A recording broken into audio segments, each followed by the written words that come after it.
behalf of the India Today group in this very beautiful garden city of Chandigarh.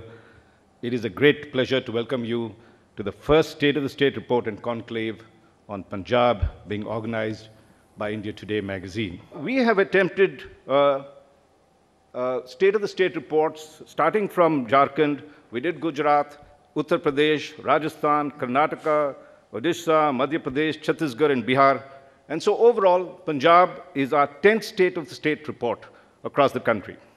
We intend to cover all the Indian states in the next 2 or 3 years. So with these few words, I'd like to once again welcome you all to India Today's first State of the State report and conclave for Punjab.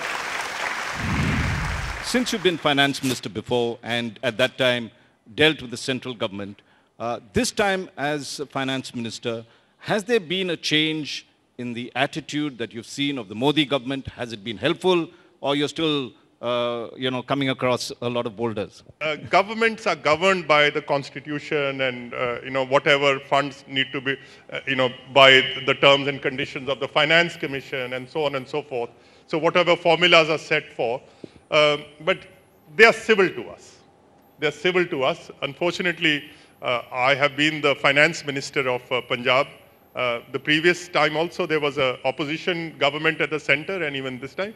But they're very civil to us, but center-state relations are governed by the terms of the constitution, but they're not mean to us. The Prime Minister in the budget recently announced this cash compensation, 6,000 rupees, and the first installment to be paid even before the general elections.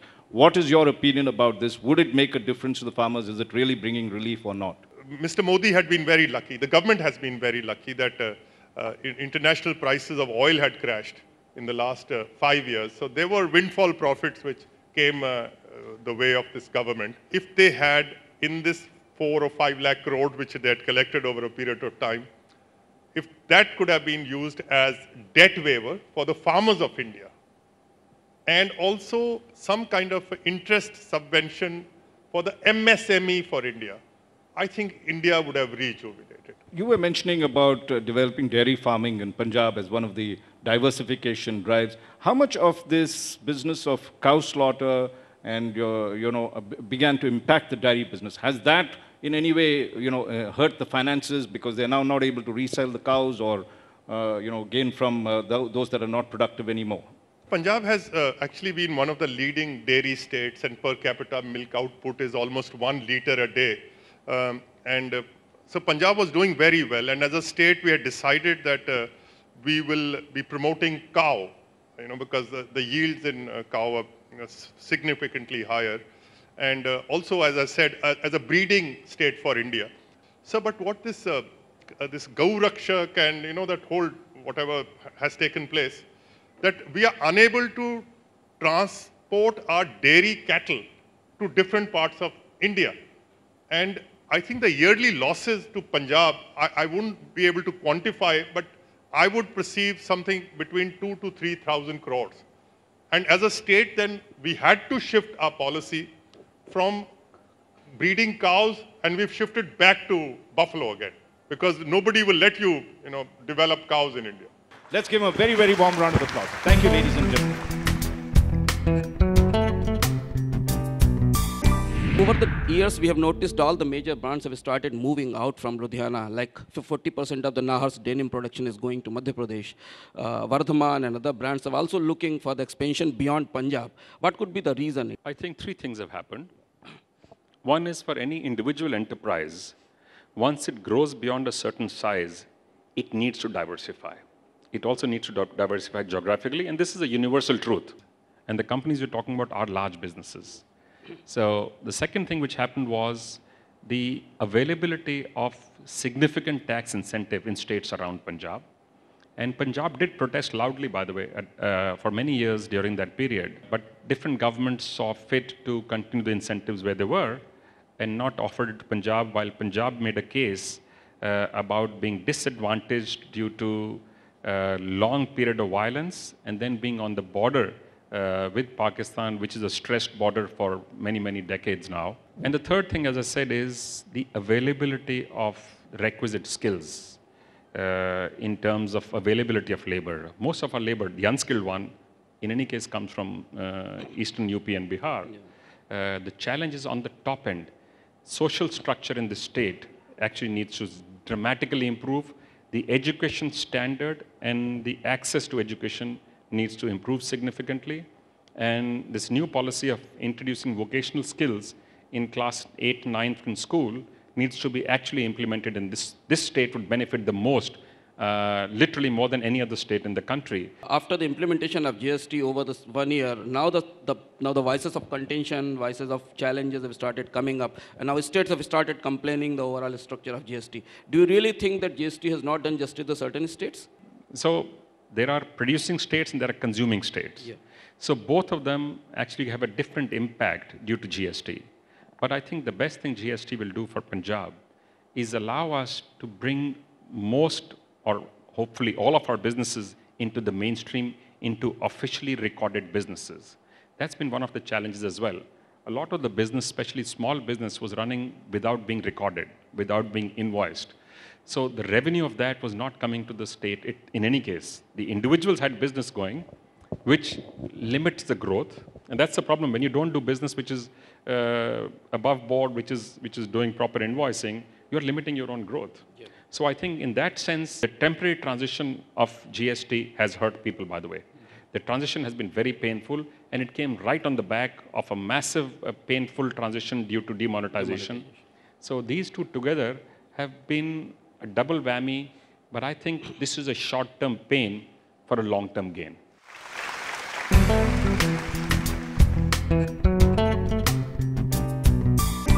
Punjab has a peculiar problem where urban poverty levels are higher than rural poverty. Ludhiana, which is considered to be the hub of the prosperity, has got higher poverty than the rural Ludhiana. How it could be tackled? Certainly, yes. While on one hand we have Ludhiana, probably the most prosperous or amongst the most prosperous in India, we see a lot of poverty there. And this is where I think we need to start investing in our youth. And that can only come through skilling program. While Punjab government has a good skilling program, my problem and my concern is we don't have the luxury of time. 300 million youth in the age of 6 to 16, next 10 years they'll be asking for jobs. So we need to prepare. I mean, this is all India. I'm sure there'll be a large number of such category in Punjab as well. So clearly we need to bring in investments. We need to incentivize the SMEs. And I think more importantly, every time when we see, this is all the states doing it, whenever they have their investor summits, you are trying to get investments from outside. Certainly, yes, we should look at that. But your industry which sits inside, and Punjab is more SMEs, they are the brand ambassadors of Punjab. Why don't we work with them, try to understand what the problems and roadblocks are, remove them? They'll be very happy to invest more because they are already invested. So Indian agriculture is facing a different kind of problem in last 4 years. It is the problem of plenty, basically, the problem of surplus production. You have been into the retail and exited of that. It has been considered that retail opening could be panacea for the agriculture industry because that can support with a lot of food processing. How this whole policy has panned out and why we could not become a kind of retail power? One of the biggest problems which the farming community and Punjab farmer they have had is they continue to go on the MSP crops because there's a safety net available, which has now been extended to all the crops.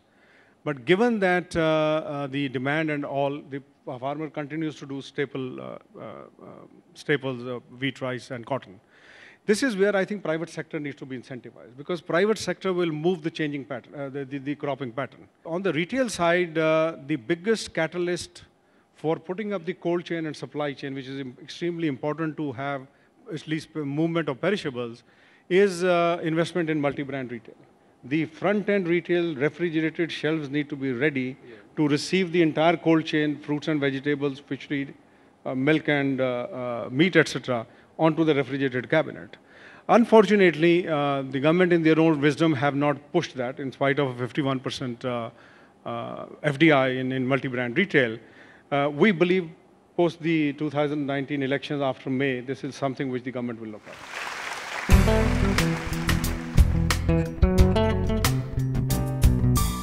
We have heard that you have recently started an initiative of idea incubation across the Punjab. And how does it work? And do you really think that you've got worthwhile ideas to put into the startups? Yesterday itself, there was a grand finale of the Startup Yatra, which went across the state of Punjab, tried to interact with younger people, starting from class 8 to pass outs of various universities across the state. From the time the Congress party or Captain Amarinder Singh ji has taken over, the whole idea is how we can try and bring in more and more younger people to be a part of these startups, connected with IT, so that there is large number of employment generation.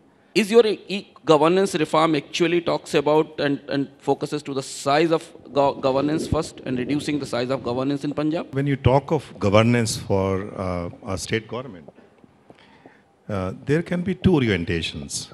One is what I would call incrementalism or extrapolation. You stand at a particular place and you try to do in bits and pieces whatever you feel is required to be done as per the challenges and that are there.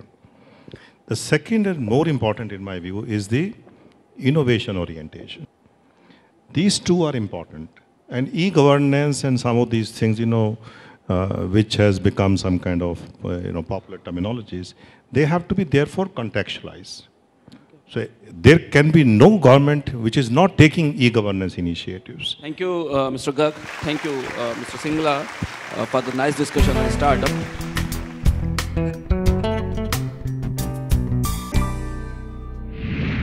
The latest budget of the NDA government, Prime Minister Kisan, as they call it, it's basically seen in a way as going to launch the elections of 2019. Do you think it will have any impact in terms of helping rural distress in Punjab and in the rest of the country, sir? Definitely, our average income in Punjab is much higher than other states. And 17 rupees per day doesn't matter much, but it is a good lollipop. The Prime Minister gave the announcement of doubling of farmers' income in 2016. And since 2016, the real income of farmers has reduced across the country. And data actually substantiates that fact. Now, farmers have been in a deep crisis for 4 reasons. One is that international commodity prices have been less. In the last few years, we've had 2 droughts, back-to-back droughts.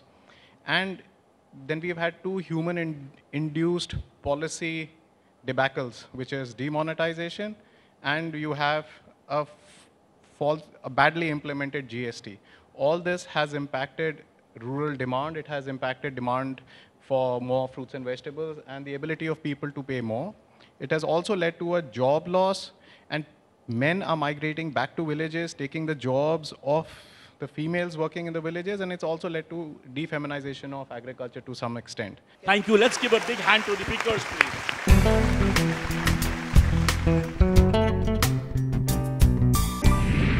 37.9% of females have never had any formal education in Punjab, sir. This is rural figure. The urban figure is 24%. This is one of the highest in the country. To my mind, the issue is not of number of schools. The issue is of quality of education which is given in schools, especially in the rural areas. Long ago, I suggested that the recruitment in rural areas for schools should be done for a particular school. And it should not be a common list of all the districts of Punjab, and then you put one person in state, district A, one person in district B, and then they will run after anybody, maybe bureaucracy, maybe politicians, to transfer from here and there. So the policy I am suggesting should be a teacher is recruited for school X, maybe in Atari, maybe in Firozpur, maybe in Bathinda, and no transfers, please, under any circumstances. You resign and go and again appear and go to another school. I'm sure the things will improve. By its own reckoning, the dropout rate has increased over the 1990s. If it is true, if you don't suspect these figures, why do you think it is happening? Yes, we have some problem at the secondary level. So far, the dropout rates is concerned at the, particularly among the females. But at the primary level, it's not. The recently ASAR survey, the ASAR report was, I think it was released last month in Delhi. Punjab was the only state where the dropout rates among the boys and the girls was the same at 6.2. I don't think it should have been even below. For the boys also should be below, but there has been over a period of time, there has been marked improvement in the dropout rates. What was the basic challenge when you began privatization of higher education? If you look at there were certain programs in engineering, like mechanical engineering, civil engineering, a lot of females were not coming. But the new trend is more and more females are coming. And if you look at data for entire lovely professional university, I would say more than 50% students are female students. And many times I say 21st century belongs to the females in higher education.